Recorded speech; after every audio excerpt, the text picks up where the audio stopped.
Hello and welcome back for another Bones V Kickstarter review. Today we're tackling our first 3 add-ons, all of which are currently available in the 5.5 Pledge Manager, for an increased price than back during the original Kickstarter. This is also how you'll be able to acquire the core set or any of the other expansions we've covered in previous videos, along with many other add-ons I'll be covering, and several brand new add-ons which weren't in the original Kickstarter. And, we'll see if I'm able to actually acquire any of those and review later on down the line. So if you are interested in anything on the Pledge Manager, head to reapermini.com or pm.reapermini.com for more information and fill out your order soon. I believe they're planning on closing it sometime in October this year, so you have a little bit of time, but not an unlimited amount of time. So if there's anything you want, head on over there, get it squared away quick. Alrighty, since we're only covering a few items each, these videos should be quite a bit shorter than the rest, and I don't want to waste any more time unnecessarily, so without further ado, on to the review. Our first add-on will be the Yokai of Okura. Yokai are Japanese in origin, being described as a class of spirit or supernatural entity, so say these fit in well with the Daimyo set, but you can find them in other circumstances as well.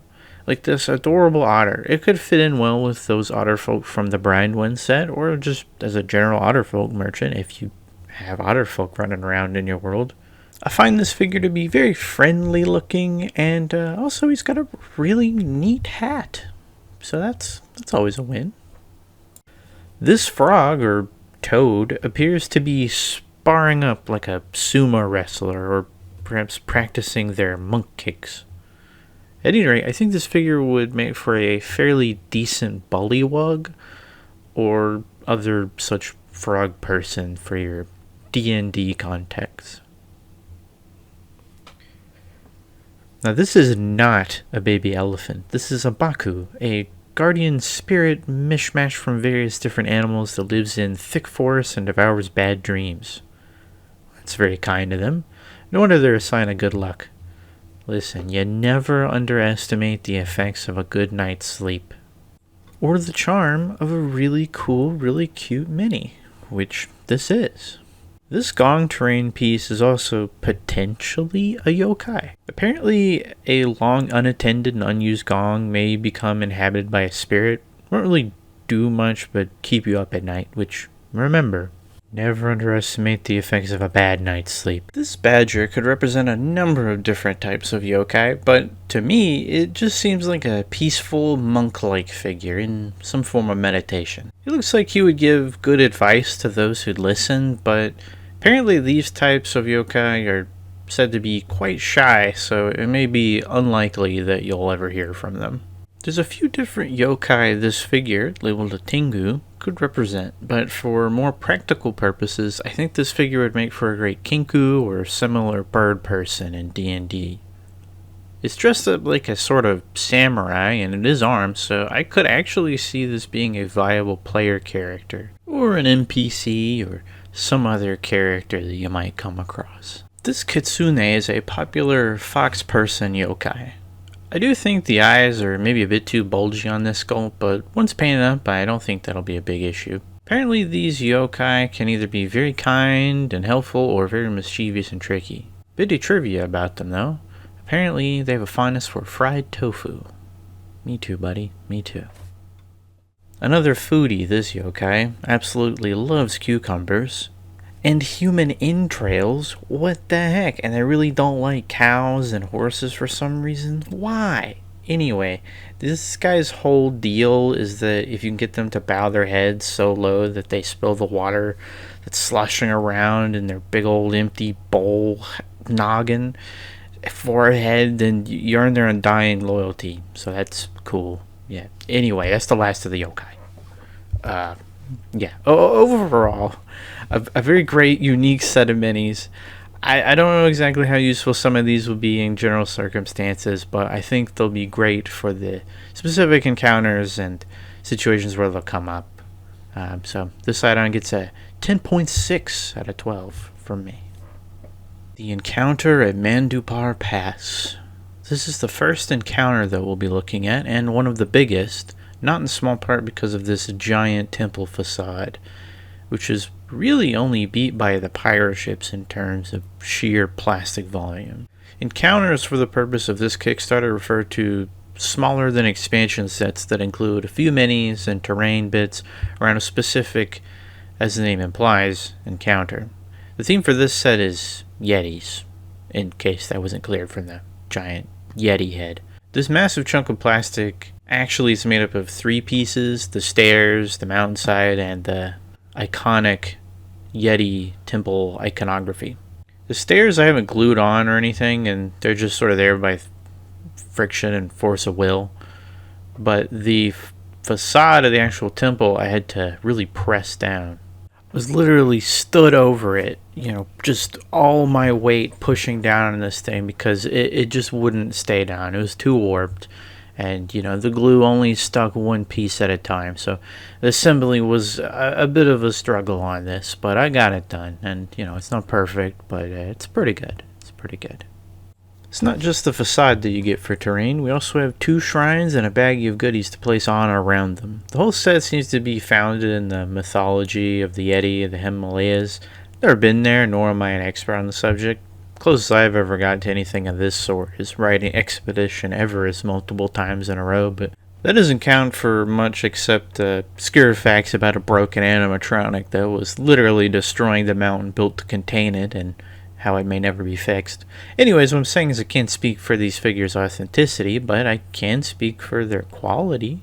They're pretty nice looking pieces. I don't know how useful they are outside of this set's context, but they're all, fairly nice little bits of set dressing. Probably won't use the little bits, though. They seem like they'll get lost very easily. But enough of all this terrain. What about the stars of the show, the Yeti? Well, we get 4 of them in this pack, all of which have a somewhat snowy texture on their bases, and almost all of which are wielding large stones for throwing or bashing.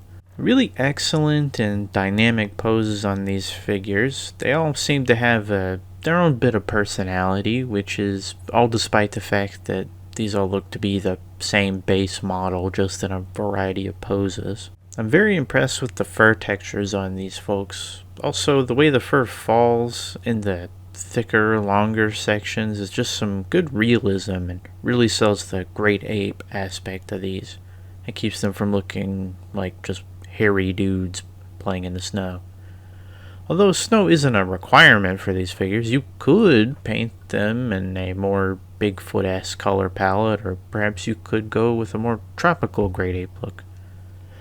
Really, that part is up to the painter. The models will fit in all situations, which leaves room for a lot of great versatility options, if you have enough of these, I guess. For that reason alone, I'd keep an eye on these once they release at retail, assuming they'll more than likely release separately from the temple facade and the rest of the encounter elements. Speaking of which, these Yeti are not alone on this mountain. They come with a couple of snow leopards. The fur and bodily proportions on these is amazingly well done. The one caught in mid-run is my favorite of the 2. It's just such a dynamic and well done figure.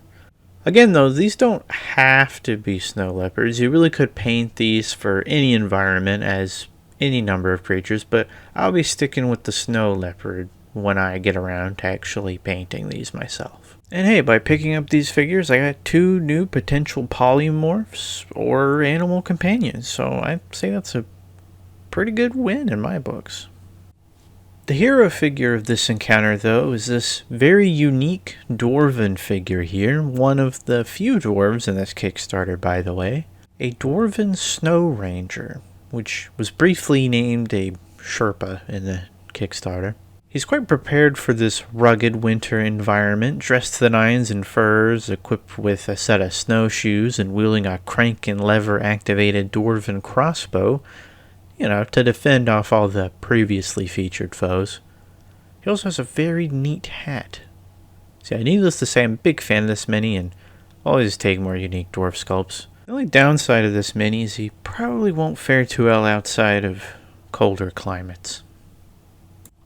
All in all, we have an excellent, well-themed set of minis with some very impressive chunks of plastic at a A reasonable price point, I'd say. I waited a long time to put this in my cart, but I'm very glad I did. I give this encounter a very respectable 10 out of 12. It has one of the more unique PC figures in the entire Kickstarter, but a few issues with the main temple's assembly and the kind of versatility of it hold it back from being a truly perfect set, though it gets so close. Well, we've successfully befriended yokai and made it through the Mandupar Pass, but we've now arrived at the gate. Nay, we've met the gate. It is the opener of the way, the lurker at the threshold, born of the nameless mist, progenitor of Cthulhu. Coming to us from beyond the universe, it's Yog-Sothoth. Yeah, so Yog-Sothoth is a Lovecraftian outer god that has a lot of wildly different shapes and forms, so it's generally accepted to corporealize as a mass of eyes and tentacles. Well, I'd say Reaper nailed it on that account then. It was actually very easy to assemble, just time consuming due to the amount of tentacles it has.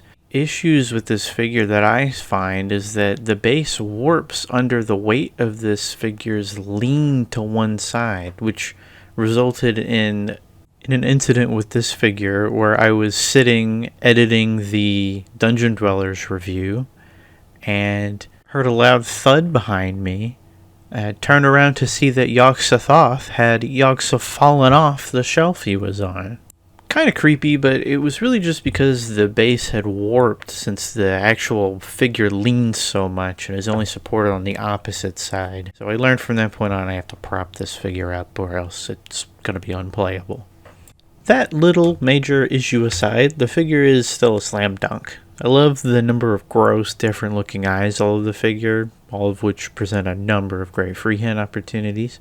Of all the eldritch horrors Reaper has recreated, I think this one might be one of the best all around, most useful ones. Still, it does have its faults, and with both the good and the meh in mind, I'll have to give this add-on a very fair 8 out of 12. And with that, we conclude our first set of add-on reviews. Which of these was your favorite? Let me know in the comments down below. You can expect many more of these shorter form review videos to come wherein I break down nearly every add-on from this Kickstarter. For the bigger sets of figures, be sure to check out the review playlist for the core set and expansions. And if you see anything in there or in these that you're interested in buying, head to pm.reapermini.com or reapermini.com for more information, or scan that little QR code. Found this video helpful, enjoyable, or some other adjective, leave a like and subscribe to the channel. It really helps me out, and seeing your support really genuinely makes my day. Alrighty, thank you so much for watching. Have a good one. Let's go paint some minis, and I'll see you in the next video.